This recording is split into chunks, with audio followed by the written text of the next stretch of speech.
شروع اللہ کے نام سے جو بڑا مہربان نہایت رحم والا ہے۔ بکھیرنے والیوں کی قسم جو اڑا کر بکھیر دیتی ہیں، پھر پانی کا بوجھ اٹھاتی ہیں، پھر آہستہ آہستہ چلتی ہیں، پھر چیزیں تقسیم کرتی ہیں کہ جس چیز کا تم سے وعدہ کیا جاتا ہے وہ سچا ہے اور انصاف کا دن ضرور واقع ہوگا۔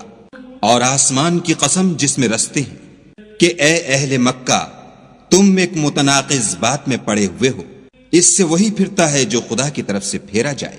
اٹکل دوڑانے والے ہلاک ہوں جو بے خبری میں بھولے ہوئے ہیں، پوچھتے ہیں کہ جزا کا دن کب ہوگا۔ اس دن ہوگا جب ان کو آگ میں عذاب دیا جائے گا۔ اب اپنی شرارت کا مزہ چکھو، یہ وہی ہے جس کے لیے تم جلدی مچایا کرتے تھے۔ بے شک پرہیزگار بہشتوں اور چشموں میں عیش کر رہے ہوں گے، اور جو نعمتیں ان کا پروردگار انہیں دیتا ہوگا ان کو لے رہے ہوں گے۔ بے شک وہ اس سے پہلے نیکیاں کرتے تھے، رات کے تھوڑے سے حصے میں سوتے تھے اور اوقات سحر میں بخشش مانگا کرتے تھے، اور ان کے مال میں مانگنے والے اور نہ مانگنے والے دونوں کا حق ہوتا ہے۔ اور یقین کرنے والوں کے لیے زمین میں بہت سی نشانیاں ہیں، اور خود تمہارے نفوس میں تو کیا تم دیکھتے نہیں؟ اور تمہارا رزق اور جس چیز کا تم سے وعدہ کیا جاتا ہے آسمان میں ہے۔ تو آسمانوں اور زمین کے مالک کی قسم یہ اسی طرح قابل یقین ہے جس طرح تم بات کرتے ہو۔ بھلا تمہارے پاس ابراہیم کے معزز مہمانوں کی خبر پہنچی ہے؟ جب وہ ان کے پاس آئے تو سلام کہا، انہوں نے بھی جواب میں سلام کہا۔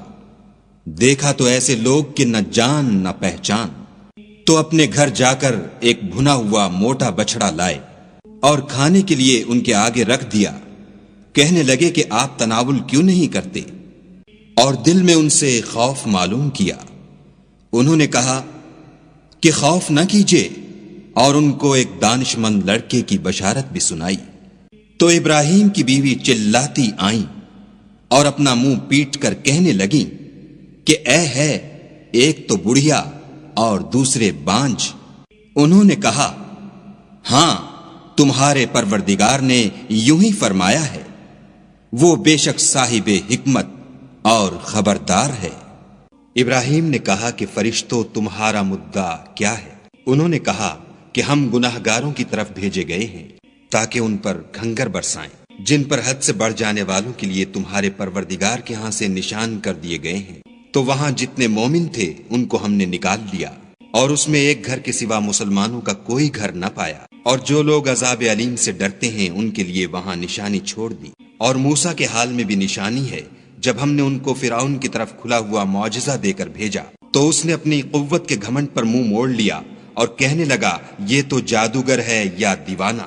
تو ہم نے اس کو اور اس کے لشکروں کو پکڑ لیا اور ان کو دریا میں پھینک دیا، اور وہ کام ہی قابل ملامت کرتا تھا۔ اور عاد کی قوم کے حال میں بھی نشانی ہے، جب ہم نے ان پر نامبارک ہوا چلائی، وہ جس چیز پر چلتی اس کو ریزہ ریزہ کیے بغیر نہ چھوڑتی۔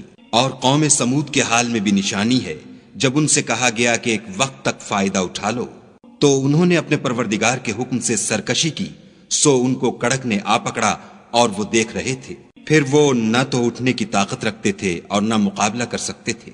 اور اس سے پہلے ہم نوح کی قوم کو ہلاک کر چکے تھے، بے شک وہ نافرمان لوگ تھے۔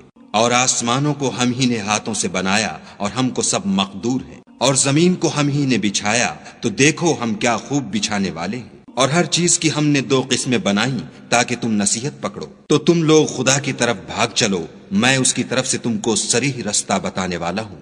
اور خدا کے ساتھ کسی اور کو معبود نہ بناؤ، میں اس کی طرف سے تم کو صریح رستہ بتانے والا ہوں۔ اسی طرح ان سے پہلے لوگوں کے پاس جو پیغمبر آتا وہ اس کو جادوگر یا دیوانہ کہتے۔ کیا یہ لوگ ایک دوسرے کو اسی بات کی وصیت کرتے آئے ہیں؟ بلکہ یہ شریر لوگ ہیں۔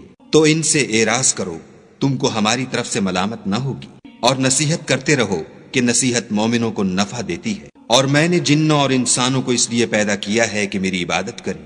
میں ان سے طالب رزق نہیں، اور نہ یہ چاہتا ہوں کہ مجھے کھانا کھلائیں۔ خدا ہی تو رزق دینے والا، زوراور اور مضبوط ہے۔ کچھ شک نہیں کہ ان ظالموں کے لیے بھی عذاب کی نوبت مقرر ہے، جس طرح ان کے ساتھیوں کی نوبت تھی۔ تو ان کو مجھ سے عذاب جلدی نہیں طلب کرنا چاہیے۔ جس دن کا ان کافروں سے وعدہ کیا جاتا ہے اس سے ان کے لیے خرابی ہے۔